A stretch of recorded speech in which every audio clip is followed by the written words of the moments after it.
If he loses, man, what? You're fucked, dude. I'm fucked. If he loses, I'm fucked. It does seem that way. You can't just be like, yo, Yeah, I'm like, how long do you think my prison sentence is going to be? Do you think, will I see my children? I don't know. Because it's not like you can say, well, yeah, I maxed out to him, but, you know, I have no plausible deniability. No, and I've been trashing Kamala nonstop. Oh, I know. Well, the Kamala puppet, I call her, you know. The machine that the Kamala puppet represents. Yeah, she's irrelevant. I mean, she's not even. No. I made a joke which I realized I deleted, which is like nobody's even bothering to try to kill Kamala because it's pointless. What do you achieve? Nothing. No, it's totally Just find right. another puppet. Exactly. That's. It's no point in killing. It's deep and true, though. Nobody's trying to kill Joe Biden. It would be pointless. Totally. You actually put that up? Yeah. Now, some people interpreted it as though I was calling for people to of course. assassinate her, but I was like, no, even I was like, doesn't it seem strange that no one's even bothered to try? It's not worth it. I mean, there's an endless supply. Yeah, like nobody would. It's absurd. It could be anybody. Yeah. Nobody's gonna try to. Nobody tries to assassinate a puppet. Of course not. A marionette. Yeah, marionette. It's just like, you know. It's hilarious. Yeah. What? She's safe. Like, I like to try to kill Trump twice with actual guns and bullets. Oh yeah. Shot in the ear right in fucking Butler where I was, and he doesn't seem rattled. It's weird. Does he to you? It doesn't seem what? Rattled. He's the constitution of an ox, it seems. So it's not like working out and eating healthy. And he's... Okay, we gotta tape this. Yeah, we're good. Oh, good. Yeah. So he's not like, let me eat another salad. That's not... No. Or work out, fastidiously. That's... I feel like hell he doesn't work out and he eats, cheeseburgers and Diet Coke and stuff. And because I think it just inherently has a strong constitution. So, you were just with him. He didn't seem like a man who'd been the subject of 2 assassination attempts. No, he seemed of sound mind and body and strong backbone. Did you? That's what I said in the thing. Which, yeah. The remarks I made there were impromptu. There was no teleprompter or anything. I was speaking extemporaneously. Are you the only rich guy who doesn't have like a media consultant? No, I don't media consultant. Yeah, no, I've noticed. Obviously. Yeah. I just thought about what I want to say, and I just spoke off the cuff. No teleprompter, nothing. Good for you. Yeah. I can talk. Just look like now. I'm just talking. Look at me. Wow, amazing. Can you believe it? I can talk without a teleprompter. That's crazy. But if he loses, it's going to be hard for you to pretend you never supported him. All in. In the deep end. Yeah, no, you are definitely in the deep end. You cannot touch bottom. No, I'm like rolling around. I'm like a pig in mud. I'm like, it's all in, baby. Is it fun? Yeah, it's pretty fun. How hard? I mean, there may be some, in the hopefully unlikely event that he loses, there may be some vengeance on me. Were you kidding? I mean, it's possible. It's possible? You've got to be one of the biggest government contractors. We do essential work for the government. Yes. Yeah, but it's not like, we do useful essential work. Right. That we compete for and win contracts on because our product is much better and costs less. That's why we get government contracts. No, I know. and I mean, if you take, for example, the NASA contract to transport astronauts to and from the space station, NASA awarded 2 contracts at the start, one to Boeing and one to SpaceX. Boeing was awarded twice as much as SpaceX. SpaceX has done all the astronaut transport from the space station, and and Boeing has only done one transport of 2 astronauts to the space station, and we had to bring them back. Boeing got twice as much as SpaceX. There's this total misunderstanding that my companies have been subsidized and supported by the government and get all these, and it's like, do you really think that a Biden administration is going to subsidize me? Probably not. Are you kidding? No. In fact, they take away every contract they possibly can. So, for example, there was the FCC contract to $42 billion for providing rural broadband. Yes. Okay. We actually first said, look, we think there shouldn't be any subsidies, so we recommend that this program just not exist. But since you're insisting that it exists, we will compete, and we have better products. So we won, I don't know, about a quarter of it, which would have included the devastated areas like North Carolina and stuff. And the FCC took it away illegally. They just voted. 3 out of 5 commissioners voted away and said, even though you want it, we're rescinding it. And on what grounds? And do you know how many people they've connected?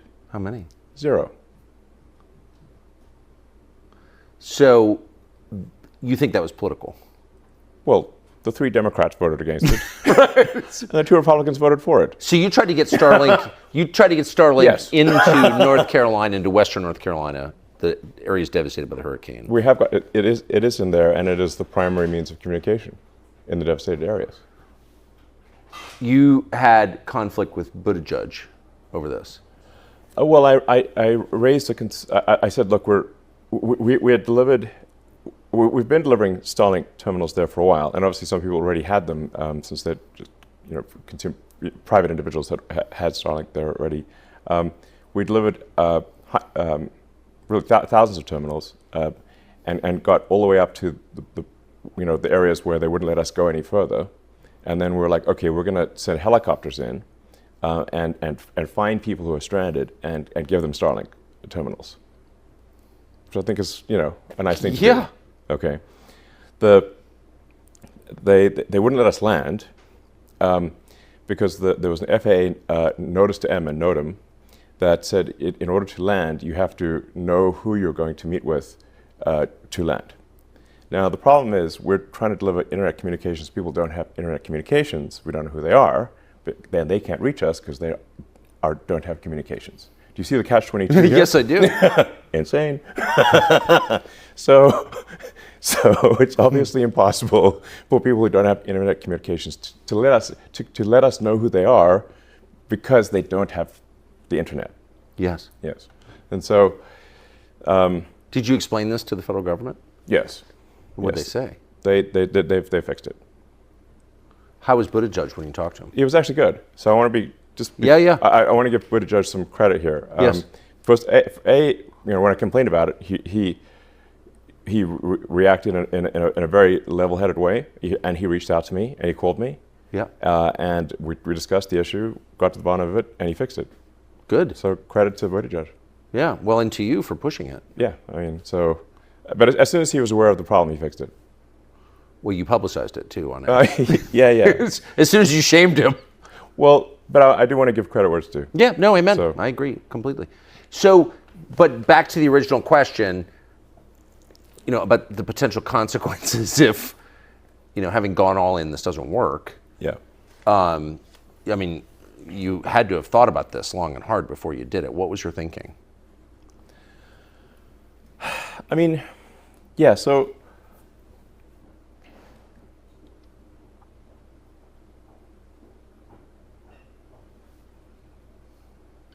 my view is that if Trump doesn't win this election, it's the last election we're going to have.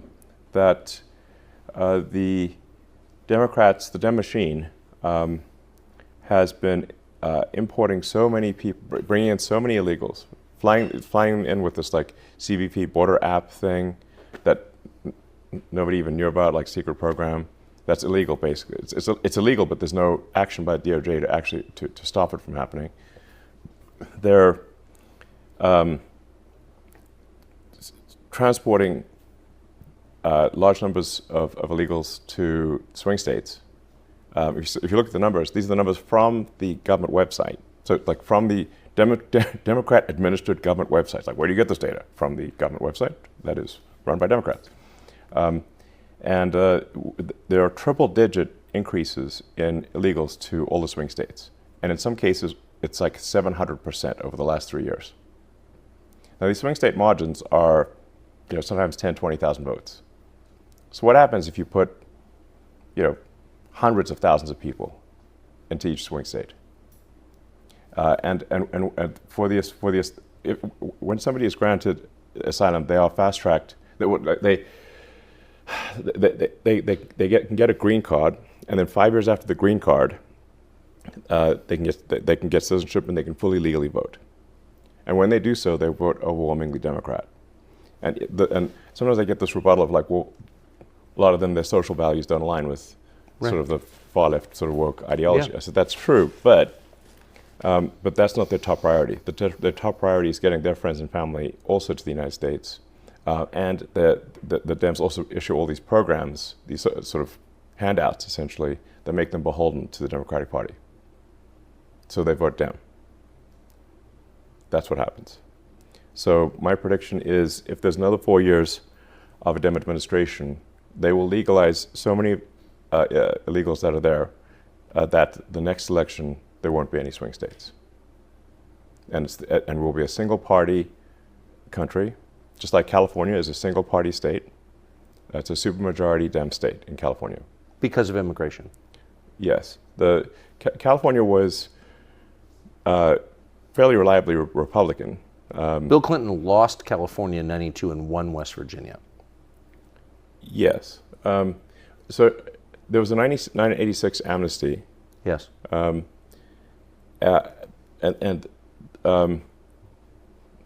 Thereafter, California trended very strongly Dem, and is at this point, I think, 65-70% Dem, something like that. It's supermajority Dem. The California legislature is more than 2/3 Democrat. Has it improved the state? No, it's not. And California just passed, which is shocking. It's hard to believe this is even real, but California just passed a law making it illegal to require voter ID in any election at all in California. You know that? No. Yeah, Newsom signed it into law last week. It's illegal to require an ID. In any election, even a town council. And a friend of mine who lives in Palo Alto was like, is this actually real? And he went to like vote in like some city council election. He tried to show them his ID, and they said, we're not even allowed to look at your ID. Have they extended the same? Actually, what's going on right now. But by the way, they're proud of it. They're not hiding it. But it's only voting. It's not buying a gun or buying liquor or buying a pack of cigarettes or flying on an airplane or renting a hotel room. It's only voting that it's illegal to do. Oh, if you try to buy a gun, I mean, they're going to ID you 6 ways a Sunday. Yeah, California's trying to make it basically illegal to own a gun. And the same people that demanded vaccine IDs if you want to travel or do anything are the same ones who say no voter ID is required. Is there any reason obviously hypocritical to pass a law like that except to abet voter fraud? It's so that fraud cannot be proven. So it enables large-scale fraud and no way to prove it, because how would you prove it? It's literally impossible. No ID. You're not even allowed to show your ID. It's insane. Well, it is insane. Insane. So, yeah. The purpose of no voter ID is obviously to conduct fraud in elections. Obviously. There can be no other explanation. I mean, they come up with some nice-sounding thing. People don't have IDs. Could you live in this country without an ID? Yeah, I mean, their common rebuttal is like it's racist to require ID. And which is insane. I think it's actually racist and patronizing to say that people can't figure out how to get ID. Obviously. But how could you live here without an ID? I don't think it's even possible. Can't. Yeah. You can't do anything. Yeah. You need ID for everything. Like the list of things you need ID for is basically everything, except voting. So you see the rest of the country. It's total bullshit, obviously. Obviously. Yes. But that doesn't in any way minimize the aggression or self-righteousness they bring to this conversation. Yes. You're a racist if you want that. Right. Whereas, in fact, obviously, someone is racist if they say that people of a particular race cannot get ID. That's patronizing and racist. That's absurd. Yes. Yeah. You know, it's like when the governor of New York said people in the, ghetto don't know how to use computers or something like that. I mean, like, super out of touch. Yeah, for sure. Yeah. So it's like, hello. So there's a really clear template. Maybe she doesn't know how to use computers, but they do, obviously. I don't think Hochul could use a computer. Yeah, I don't think she's not qualified intellectually. Yeah, no, probably not. But not everyone in New York is as dumb as Kathy Hochul. I think that's true. Yeah. So you see the other 49 states becoming California if the machine wins? Well, you don't need all 49 to go that way. You just need enough to have the election, have there not be swing states. I mean, there are only 6 swing states. Yep. So there are only 6 states out of 50 right now that are in contention. So if those 6 states that are in contention by narrow margins are no longer in contention, then the only contest will be for who wins the Democratic primary. That's how it is in California. That's how it is in New York. There's no party versus party situation. The only contest is who wins the Democratic primary. And as we've seen with the appointment of Kamala, who no one voted for, even in a Democratic primary. Yes. Where's the democracy here? Well, it's easier though. I mean, it's just that the Dem Party elite just decides who is in charge. That's a tiny oligarchy basically. Comprised of. That's not democracy. The richest people in the country. That's kind of the interesting part to me, is that the richest people in the country are on board with this. I mean, that's what it is. It's a collection of billionaires. Well, right? most of them are, yeah. But you're not. Not me, and not everyone is. I think there's, but it is a shocking number of so-called billionaires are in the Dem camp, more than are in the Republican camp. Oh, for sure. Which is wild. So in fact, the astonishing thing in the swing states is that they're even a contest, given that the Dems have far more money than the Republicans. So the Kamala campaign dramatically outspends the Trump campaign in the swing states. The media is overwhelmingly pro-Democrat. So you've got the press is a Dem cheering squad, so. And then you've got almost all the Hollywood and entertainment, the celebrities also, endorsing Kamala and being pro-Dem. So you got the celebrities, they got the money, they got basically everything on the side of the Dems. The Republicans are the underdog here. Trump's the underdog in swing states, and still it's a contentious. It's still a 50-50. After all that, what does that tell you? It tells me that if people actually knew what was going on, they weren't being fed nonstop propaganda, it would be a landslide in favor of Republicans. Yeah. But why not join the easier side? I mean, you're creating problems for yourself by getting on stage with Trump. You must have had friends who said that to you. Sure. Yes. Yeah. Yes. But people care about you. Like, why even get involved in this? Well, because I think we want to remain a democracy, and we don't want to become a one-party state. Yes. That's the reason. And it's the exact opposite. The people call Trump a threat to democracy, and the people who are saying Trump's a threat to democracy are themselves the threat to democracy. Yes. One-party rule is not democracy. One party where essentially the party elite pick a candidate, as happened with Kamala, is not democracy. Where did the people vote? Show me where the people voted. No, there were no people voting. It was all just Dem party elite that just appointed someone. And and when the Biden puppet when the pro-Biden puppet's ratings sagged, they knocked him in the back immediately and just tossed him out and put a new puppet on. That's exactly what happened. Tell me I'm wrong.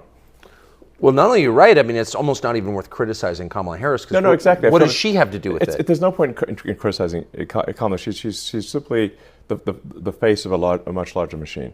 Yes. And she will say whatever the teleprompter, whatever's on the teleprompter, she's going to say it. Yes. Now she gets stuck if the teleprompter breaks. That happened recently. I think the teleprompter stalled, and she was just like looping for a while, for about a minute. So I think that happened yesterday or something. It was pretty funny to watch. But she'll just say whatever words are on the teleprompter. So, it's really whoever controls the teleprompter is the actual sort of, that's who's actually in charge. And who is that, do you think? Well, I've tried to pin it down. It's not like any one kind of mastermind. It's not like, it seems to be, it's like Kamala's sort of a marionette with, 1,000 puppet masters type of thing. Like not, it's or maybe it's somewhere north of 100 is what it seems like. Yes. I bet you know 80 of them. I probably know most of them, yeah. Yeah. So, I mean, just by virtue of your job and what you've been doing for the last 30 years, I mean, you just, and I should say, I think you voted for Biden. I'd like to see a matchup of those, called the top 100 puppet masters on the Epstein client list. Do you think there's some overlap? Strong overlap. Strong overlap. When are we going to see that list, do you think? I don't know. It's mind-blowing that they've not tried to prosecute even one. Not even the worst offender on the Epstein client list. They've not even tried to prosecute even one. That's insane. Well, because they have a lot of diabetic grandmothers who were outside the Capitol on January 6th. They're kind of occupied. Yeah, they've put like whatever, 500 or 600 January 6th protesters in prison, and not one person on the Epstein client list. Will that ever come out, do you think? I think part of why Kamala's getting so much support is that if Trump wins, that Epstein client list is going to become public. Yes. And some of those billionaires behind Kamala are terrified of that outcome. Yeah. Do you think Reid Hoffman's uncomfortable? Yes. Yeah. And Gates. And Gates. Yeah. And I only ask that because you just look at them and you're like, that's a nervous person right there. I don't know. I mean, I assume you know them. Yeah. Yes. Reid Hoffman was my vice president of business development at PayPal. Yeah. 24 years ago. Does he seem nervous to you? Yeah, I mean, he's terrified of a Trump victory. Because of the disclosure that would follow? I think he's certainly ideologically not aligned with Trump anyway, but I think he is concerned about the Epstein situation. Like something the DOJ might actually move forward. There are a lot of videos, apparently. Those rooms on the island, and I think out in New Mexico, were wired for video. Right. And where's the video? Between Diddy and Epstein, there's probably several thousand hours of footage here. Yeah. Yeah. It's kind of weird that the people on those videos are lecturing the rest of us about our moral failings, isn't it? Yeah, it's weird. What is that? Well, I mean, part of how they deflect attention from themselves is by criticizing the morals of others. Yes. So it's sort of like a preemptive moral strike. Yes. I mean, as I said, I think those who are saying Trump is a threat to democracy are themselves actually the threat to democracy. It feels like we're getting to a place where the rest of us know too much. Do you know what I mean? I mean, it's easier to live in a society where you don't really know what the people in charge are doing or why they're doing it. But now, thanks, I would say, largely to X. Yeah. I think that's fair to say that. Yeah. We do know a lot. Not everything, but we know a lot. And I wonder, where does that, like, what happens next now that we know all this? The kidnapper's shown us his face. Like, what happens? Well, I think if Trump wins, we can do some house cleaning, and shed light on things. All the X platform does is adhere to freedom of speech within the bounds of the law. Yes. And if people want to change the laws, they can change the laws. And so, like X in different countries, X does censor in countries where censorship is the law. We don't try to, push American laws in other countries, but we do try to stick to the law in any given country. That's what we're doing. We open source our algorithm. We try to be as transparent as possible. But those who want to push lies obviously hate truth and transparency. Yes. Because it shows them to be liars. I mean, you look at that, like how outrageous it was that Kamala in the presidential debate kept pushing the Fine People hoax. They know the Fine People hoax is false. Trump would never support Nazis, a Nazi rally. Yeah. It's absurd. And he explicitly said that in that same speech that you must condemn anyone who has Nazi tendencies with in the strongest possible terms. And yet, despite knowing that to be false, the people who wrote the speech for the Kamala puppet put the Fine People hoax in the presidential debate. Deliberately lying. Again. Messed up. If she wins, I mean, how can they let X continue in its current form, in its current role in American society? They won't. They will try to shut it down by any means possible. What do you mean by any means possible?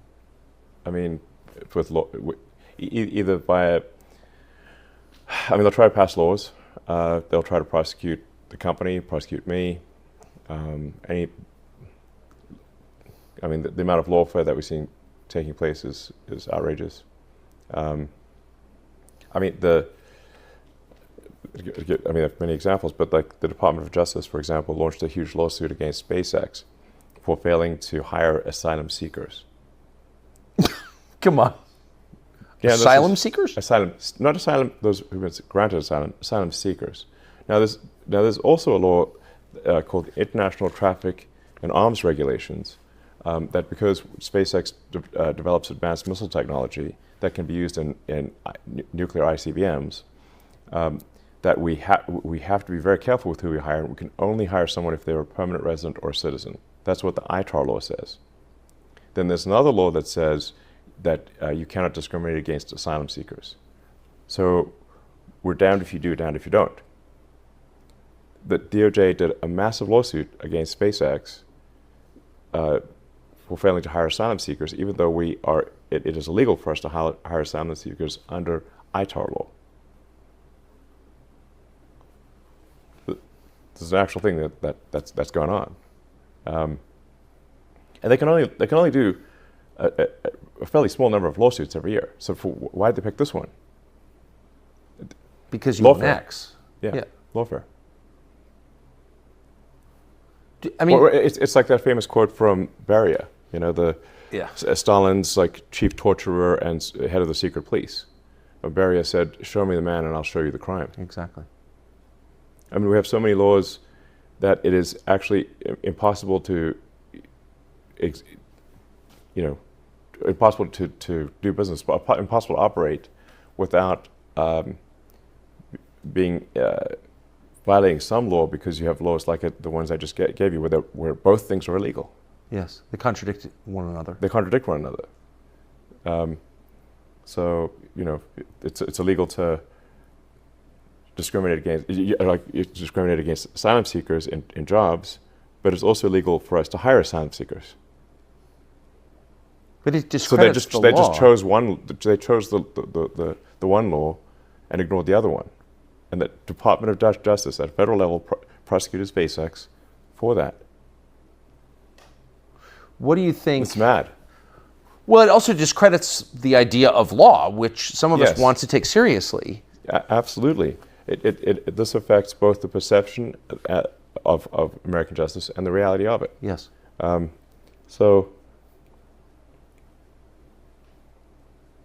No, I'm actually a big fan of the American justice system, and I think on balance, we've got still have an excellent judicial system. We still have judges that care about the letter and intent of the law. I mean, not just the letter, but also the intent of the law. Yes. But something that people should be concerned about is that there's an increasing movement to place activists as judges. This is, if you look at who did the Biden administration confirm as federal judges, and who've been confirmed at the state level in sort of following states, increasingly it is not judges who care about justice, or they don't care about following the law. They care about social justice, not justice. Right. What they call social justice. Activists as judges. Now you got a real problem. Do you think if that continues, we will not have a real justice system or a real country? Yes. I mean, yeah. But again, your purchase of X has been, I think it's fair to say, even if I hated it, I would say this because it's true. It's been pivotal in American politics. Yeah. And in American society. Do you think they could shut you down if the Democrats continue to hold power? They'll unequivocally try. Yeah. Yeah. And if they get a majority in the Senate and House and the presidency, then they can simply pass a law and delete Section 230. So simply make us liable for what anyone says on a platform with like at this point almost 600 million monthly active users. Yeah. Which is impossible. That's like trying to regulate speech in city of like a country. Yeah. So a big country. Yeah, you'd just be instantly bankrupt. But I bet they wouldn't withdraw legal immunity from the vaccine makers at the same time, would they? No. That's unlikely. I mean, as long as we're withdrawing legal liability protection. Yeah. Yeah, I mean, the whole vaccine debate is a long one. I'm not anti-vaccine in general. I think we want to exercise caution with use of vaccines, but in the absence of vaccines, there would be a lot more, I think, people that have died. Like we want the smallpox vaccine. That was a good one. It seems a good one. Yeah. Yeah. Smallpox will kill you. Killed a lot of people. It killed a lot of people. It used to be a lot of people would die of smallpox, and a lot of people would get polio. For sure. Yeah. We had a president who had polio. Oh yeah. There's still people. You meet people today. Yeah. In their 80s who were limping from childhood polio. Right. It's good that we don't have that, and vaccines, played a major role in that. So that doesn't mean that vaccines should not have any scrutiny. Of course they should. We should be making sure that the quality control on vaccines is incredibly good, since if we're giving them to children and whatnot. And we shouldn't force people to take vaccines. That itself is a controversial statement, that we shouldn't force people. We shouldn't force people to take vaccines, no. Yeah. So just to re-ask, I believe in freedom. Yeah, I've noticed. America's supposed to be the land of liberty. Yeah. Freedom and opportunity. So that we try to, as much as possible, maximize people's individual liberty, and that we try to be a country where you succeed based on your talent and hard work. Yes. Those are two fundamental values. That's what's made America great, and if we lose those, our decline will be swift. What do you, if you had to bet? I mean, does freedom reassert itself in America, or not?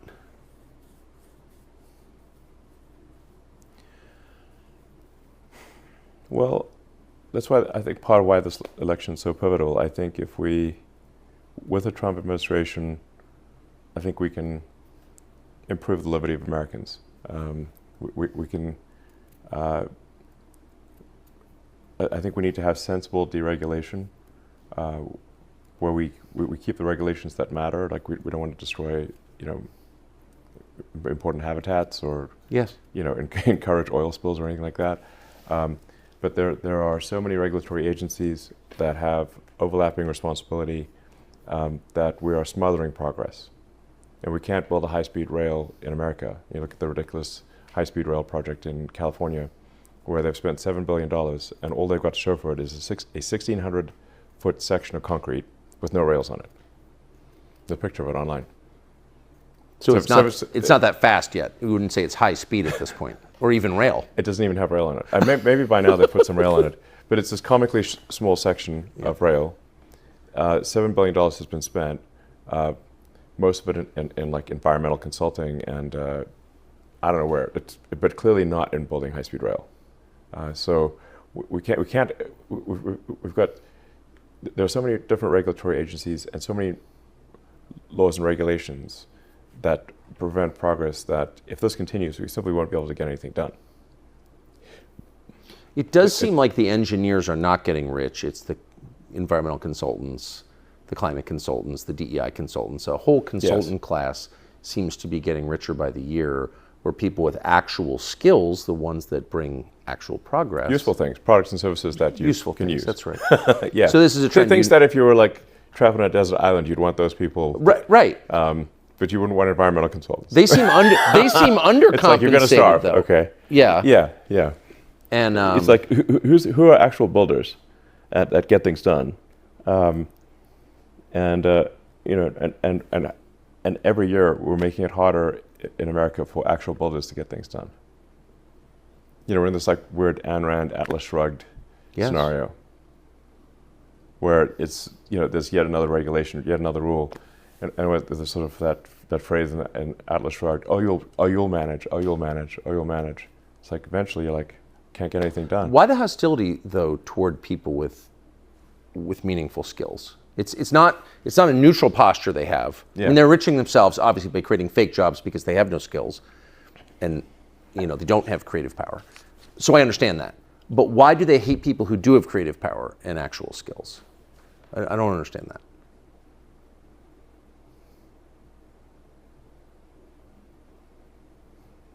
I'm not sure I understand it either, because it's difficult for me to put myself in a mindset. Because I'm someone who believes in construction. I build things. That's what I do. Yeah. I build cars. I build rockets. I build satellite internet. I've spent thousands of hours, tens of thousands of hours in factories, building up factories. So. I can't really put myself in the mind of say, someone who would want to do crime, because I don't want to do crime. Yeah. I don't want to hurt. There's some people who enjoy hurting other people. I don't enjoy hurting other people. So I have a hard time imagining why would somebody do that. Yes. In an extreme case, you can't put yourself in the mind of like, say, a Jeffrey Dahmer, where you're like a cannibalistic serial killer, because you're not a cannibalistic serial killer. Right. You're like, I don't get it. It's not a fetish you can relate to. It's not. I do think this is that in the sort of well-meaning sort of liberal mindset. I know I have many good friends who have they have deep empathy for their fellow human beings. Good. And they care. But the challenge that they have is that they've often grown up in a very sheltered existence, where everyone around them is nice and civilized, and they just really don't encounter people who are have uncontrolled violent tendencies or like hurting people. They've just always grown up in a sort of kumbaya, everyone is nice, hippie commune situation. Minneapolis pre-riots. Yeah. Yeah, I mean, if you but there's a small number of people. It's like a few percent of society that either can't have anger management issues that are so severe that they lose their temper and hurt or murder others, And there's a small, it's like I said, it's not a large number that enjoy hurting other people. And if you do not incarcerate them, they will do that. So they will hurt other people. And what I see is what I call shallow empathy. Like people have empathy for the criminals, but not empathy for the victims of the criminals. Yes. And so if you simply have, and I believe one should have deep empathy to say, like, what is the greater good for society? Is it better to incarcerate violent criminals and prevent them from hurting people, or to let them loose and allow those people to be hurt? And I think the latter is much worse. You know, my mom lives in New York, and it's my mom at this point has gone from being Democrat to Republican, and her friends in New York are having the same experience, because you know what'll turn you from a Democrat to a Republican pretty fast is getting punched in the face while you walk down the street. Yes.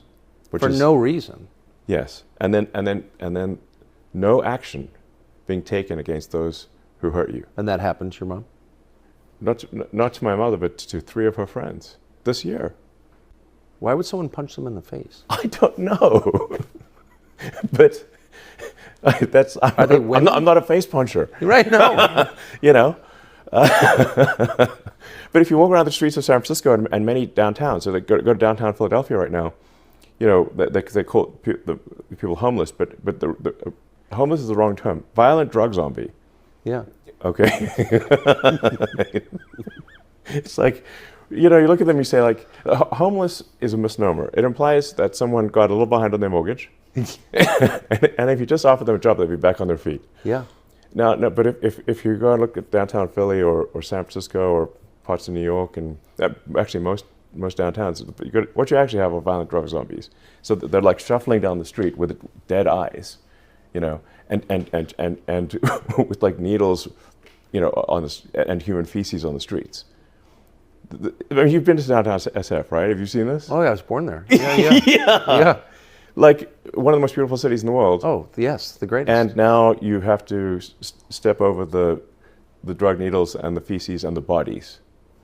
Like one couple I met, the final straw for leaving San Francisco was they came home one night and there was a dead body in front of their garage.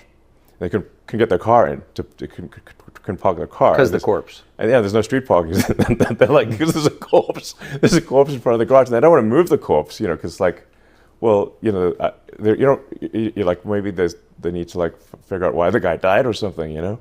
That's the faith. That's liberal compassion, though. They're in a bit of a quandary because they got no place to park a car, and they feel that they shouldn't really move the dead body. So they called 911 and said, "There's a dead body outside our house," and they said, "Well." The 911 San Francisco says, "Well, are you in danger right now?" It's like, "Well, no, he's dead." He's pretty sure he's dead.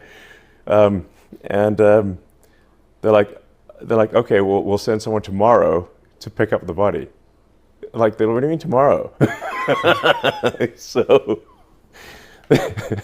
they're like going in and out of their house while there's a dead body outside right in front of their house, you know, and like it took them like 24 hours or something like that to eventually pick up the body, and they're like, "The hell with this, we're leaving." And did they? Yes. By the way, there's a million anecdotes like that. Oh, I know, but I just don't think this is not rare. It's ubiquitous, and so then you wonder, like, how can people still tell themselves they're compassionate if this they're is what I'm saying that? is that people really just need to think more. I believe in being compassionate about. Of course, I believe that we should care about our fellow human beings. I think this is a good thing. Of course, we should not be selfish and not care about others. We should care about others, but we should just care about others, all things considered. Like I said, care not merely just about the criminals. It's just one layer deep. You should also care about the criminals' victims. Yes. Yes. Well, especially the criminals' victims. Yes. Innocent people who get attacked and killed. So, I mean, I got so many anecdotes. I mean, you know, like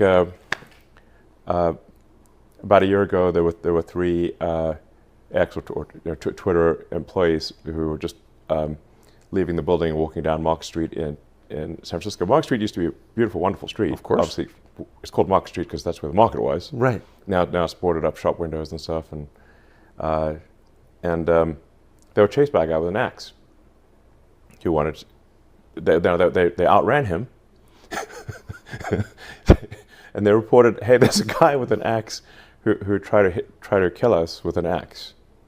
The police did nothing, and that guy with an axe subsequently murdered 2 people.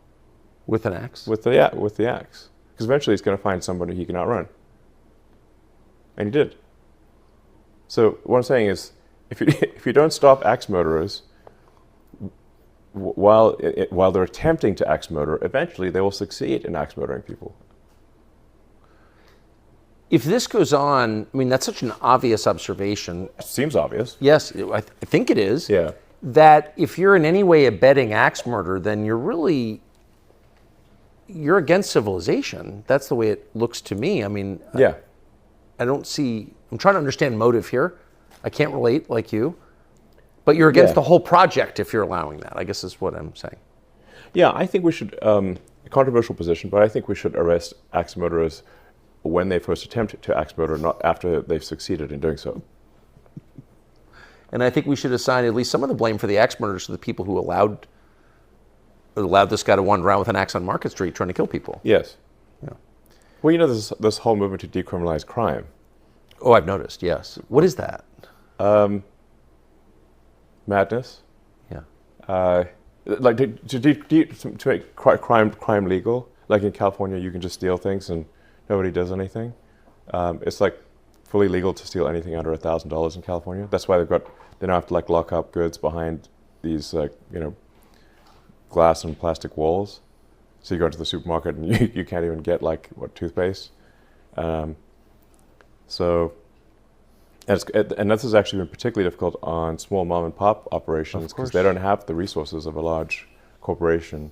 So it's put a lot of small businesses out, just killed them. So when you're at dinner parties and you make these points, what do people say? Well, actually, I think I've been able to persuade people that we really we need to reverse course here. I think I have actually been able to persuade a number of people, and I think there actually is now a ballot on a California ballot initiative to recriminalize theft. You know, guys, there's a reason why we criminalize theft in the first place. And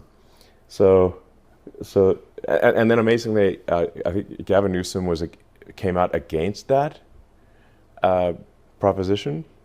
Yeah, no, honestly, he's the goddamn Joker. Gavin Newsom is like from the Batman Dark Knight, the Joker is in charge of Gotham. You remember when he took over New York, basically, and the criminals roam free and the citizens are arrested. That's California. But I mean, at least there's a ballot initiative, which I think will probably pass, to say, no, it is a crime to steal things. Because people love that. So you know Gavin, you've got to know Gavin Newsom. I know Gavin Newsom. Everyone knows Gavin. I've known Gavin for a long time. Oh, exactly. So what is that? And he doesn't seem crazy when you talk to him in person. He's a perfectly nice guy. Why would he, and he's not stupid, why would he come out in favor of crime? Well, his stated reason was that it would disproportionately affect people of color. Yeah, well, again, that was his public statement. Right. Well, that is one of those patronizing racist positions you described at the outset, obviously. Yeah, he's literally saying black people and Hispanics are criminals. Yeah, well, of course. Yeah. Yeah. No, that's what he's saying. That's what he's saying. Yeah. Yeah. And by the way, it is true that crime like that does increase distrust between races. It actually gives rise to racism. It's totally destructive of the social fabric, I think. But I'm asking, what do you think his real motive is? Who's pushing him in favor of crime? Well, I mean, there's always the Soros boogeyman. Yeah. How real is that?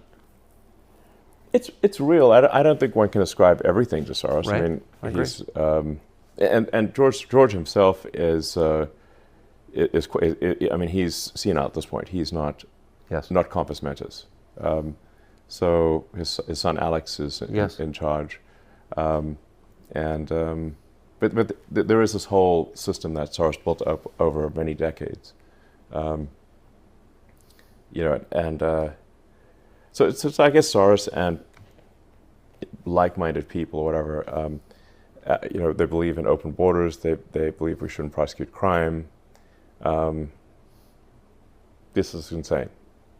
Those seem like expressions of hatred toward the United States. Like if I was pushing that on a country, I would only do that if I hated the country and wanted to destroy it. Well, it's anti-civilizational. I mean, and Soros and similar organizations have been pushing this in Europe and other countries too. Yeah. Everywhere they can. What's going on in Europe, would you say? Europe suddenly seems like a different place. Well, my biggest concern for Europe is that the birth rate is half replacement rate. Yes. So Europe is rapidly becoming, with each passing year, older and older, with fewer and fewer young people. So I think at a most fundamental level, unless Europe has a birth rate at least roughly equal to replacement rate, it is in population freefall. Population collapse is what's going on in Europe. There's also like a shocking amount of censorship. You may have seen like in Britain, I kid you not, how can this be real? They are releasing convicted pedophiles from prison in order to put people in prison for Facebook posts. But to be fair, those are posts that criticize the government, so they have a good reason. Well, they would actually, some of these posts that at least the ones I've seen, didn't actually criticize the government, or they were seen as sort of as hate speech. Right. So because they noticed the society getting crappier and crappier with every year, and they said so. Yeah. I mean, there were, and this is I'm simply stating a fact, there were migrant rape gangs in England that would run around and prey on young girls, gang rape them, and some people found that objectionable, which obviously it should be objectionable, and they were upset about that, and so they complained about it online, and were sent to prison. That sounds crazy.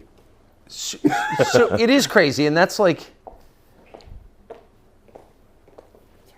Like, what? Well, it is, so it kind of gets to the, I mean, you're an engineer, so you're looking so at mind-blowing. this, it is mind-boggling. But it's the same, you use the phrase mind virus, but it's behaving like a virus. It's infecting people and making it impossible, apparently, for them to make rational decisions. Yeah. What is that virus? You know, someone I think you should interview is Godside. Yeah, I have. Oh, you have? Yes. Oh, I should watch that, actually. He's great. Yeah, smart. Super smart guy. Yeah. And he wrote a great book called The Parasitic Mind. Yes. A very good book. Highly recommend it. Yes. Where he tries to understand how do you get to this parasitic mind situation. And he's writing a book now, which hopefully he'll publish soon, which is about suicidal empathy, where you have so much empathy, you're actually suiciding society, or so much perceived empathy. It's not actually, it's called shallow empathy, not deep empathy. Deep empathy would be you'd want the society to continue. Shallow empathy is you have like empathy that's essentially skin deep, and then you don't, but it's ultimately bad for civilization and results in the destruction of civilization. And Godside's got a good term for this, suicidal empathy. So he's going to sort of deconstruct what's where does this come from, yeah. I mean, part of it, I suppose, is sort of the decline of religion. So, as the saying goes, nature abhors a vacuum. So when you have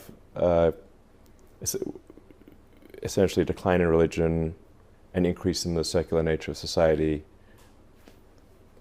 for most people, they need something to fill that void. and so they adopt a religion. It's not called a religion, but effectively like woke, the woke mind virus. It takes the place of religion. Yes. And they internalize it and they feel it with religious fervor. Yes. And rigidity. Yes. And they essentially conduct like a holy war, effectively. It's just not called a religion, but it is a religion, sort of a woke holy war. And they're highly resistant to change, as is normal for religions. So now, for myself, I sort of see myself as a sort of engineer, physicist. For me, I'm culturally Christian. I grew up Christian. I mean, I was Anglican, was baptized. I went to Sunday school. Yeah. Actually, oddly enough, I was sent to Hebrew preschool and Anglican Sunday school at the same time. So it was Hab Gila one day, Jesus Elo the next, which is, if you're 5 years old, it's fine. So, but I'm not Jewish. It's just that my father's 2 partners in his engineering firm went to the same Hebrew preschool, and it was near our house, so I just got sent there. So, but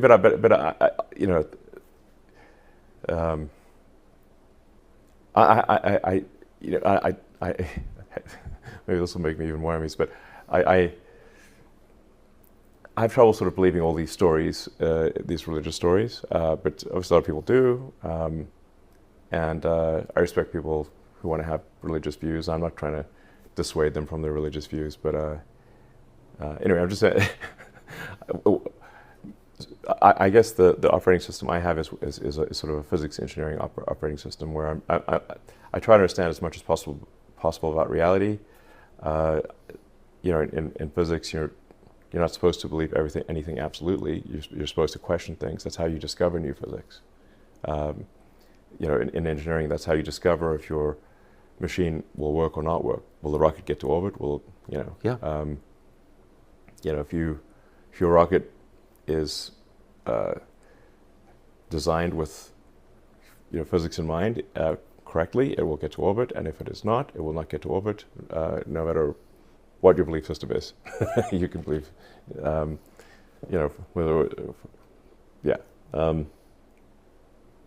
it's like I meet a lot of people, speaking of LA, I meet a lot of people in LA who believe witchcraft is real, and then you can do spells, and that spells and witchcraft magic is real. I'm like, can you magic us to the moon? And no one has yet been able to magic us to the moon. Like, spells can't be that good. Okay, if you can't, I want to go to the moon. Let's go. How about Mars? And we got to the moon the first time. We definitely went to the moon. Yes, we went to the moon. We didn't go to the moon. We went to the moon several times. Right. Oh, yeah. I just want to check your view on that. We 100% went to the moon.